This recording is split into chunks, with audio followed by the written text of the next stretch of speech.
It just sounds like what you said to the early answer, Jurgen, that you find the kind of wins, the last two wins, the most reassuring as a manager, because you can never know when those games are going to happen, where it's all about the attitude and the fight. But is that a fair observation? Again, from the beginning, just there's certain ways, different types of wins, aren't there? And the last two wins have been slightly different. You know, is that more reassuring as a manager? Cause I don't know how you prepare players to be like that. I mean, this squad seems to have we knew it before. We go to Burnley. We don't expect that it's. We don't need to know about the weather. To be honest, it was really strange that day. But we don't need to know when it will be a massive fight. So you just have to show it. The Burnley lost until we arrived there only 8 games. Now it's 9. That's actually for the bottom of the table. It's nothing. You usually have completely different numbers. That means they are completely competitive. So you give this kind of information. What you need for that, you need the relationship between you and the players, because we talk like this, similar things every 2 days. So when my job is to make sure that the boy understand the most important game in the world happens now. It's Norwich tomorrow, and without a shadow of a doubt, it's exactly like it is. So how can you make sure that you get there? So it's about to give the boys the right information. Then they need to listen, need to believe, and need to trust what you say. Not that you make it up. Burnley is world class, and there's no chance for us. So you don't do it like this. You have to be in the subject, and that's what we do. And the same with Inter Milan. And if anybody expected that any team in the world would go there and just few passes alone in front of the goal, finish it off. There's no chance that it will be happen. So you don't have to think about that. You need to know that there's the potential we have is a fact. The quality we make of it is unsure, because not always the same. But the fight we have to put in is always at 100%. And that's exactly what we have to do. And that's how I said, in complete different circumstances, different opponents, they ask for different things, but 2 days, 1 day recovery, 1 day still to recover and to repair, next day go again. That's the situation of the boys, and that's what we have to make sure that you are always open for it. Let me say like this, even after you have 800 games. James Milner, which is an incredible number, by the way, doesn't look that old. That still each football game you play is the most special you can imagine. That's what we try to do. Brilliant. By the way, my mistake. We're playing on Saturday. Ignore me. Not enough sleep. So, I know.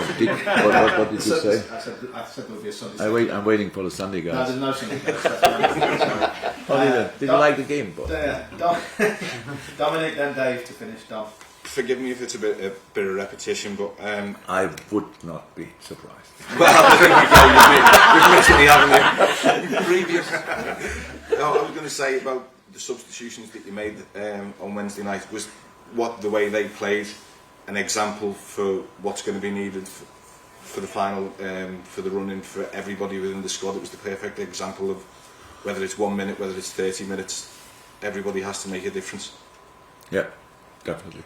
But to be honest, that's good that you asked, because in your wonderful and in the newspaper you work for, the one of you guys said that now it's clear why I want to have 5 subs, because of the difference we can make in these situations to other teams. It's that I cannot believe that somebody who earns his money with talking about football still doesn't get it. I'm honestly, it says in a situation like that, it's what we do to have an advantage tactically. It has nothing to do with it. Absolutely nothing. That's something what every coach will use. If you we played 2 weeks ago against Burnley, and they will have. They have problems with injuries now at the moment, but they could have as well 5 changes. That's how it is. So, and then you bring on a new tile player, and Bakos has a problem, stuff like this. Now they have problems with injuries, but that's a completely different situation. But if you don't have that, then you have always the players out there, and you can share the intensity of the situation much better. And it's somebody else says again, it's like if you've done it because you have an advantage. That's absolutely not true, and I cannot believe that it's still discussed like this. That's the reason why in this country there's still not. It's in all other countries it works pretty well. That doesn't make Bayern 20 points ahead of other teams or whatever, or in Italy, like all of a sudden the better teams are running away. They are not. They're very tight competitions. But we hide here in this country behind the fact that Not sure. It helps them. It helps them. Cannot see it helps us. You look at Crystal Palace. The offensive players they have, they could change them all three in each game. We would have 20% of the injuries we have now because we push them through, play again. Yeah, because we have to win football games. 5 subs. It's a must-have for the future. For me now already, but at least for the future, because we have to make sure that we give the players the opportunity to save energy, because they cannot do it on the pitch. We have to make it like this. Means we have 3 players who obviously on the pitch who had for different reasons a very intense period.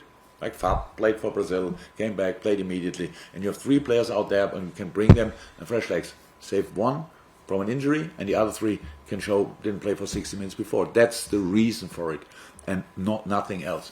And it would be really kind if we could stop discussing it on another level, because it's just not true. You can ask whoever you want. Nobody thinks it's an advantage from a tactical point of view. Just you and a few others think that's why they want it clear. Klopp wants 5 subs because then he can bring these guys. Nothing to do with that. Just to be clear, that's not Dom's opinion, but I think it was. It is. Yeah, no. I'm 100% sure it's his opinion as well. No. It's not your opinion. Then write an article in the same newspaper and say to the guy who said it, come on, why are you saying that? Do that. Anyway, Dom, yeah, do that. Take your time. Take your time and write an article. But you didn't read it, or what? No, he did. Come on. He's in a delicate situation. Yeah. But Dom's point was about it. You happy with that? Yes. I forgot completely the question. I think it was the attitude that they showed when they but top.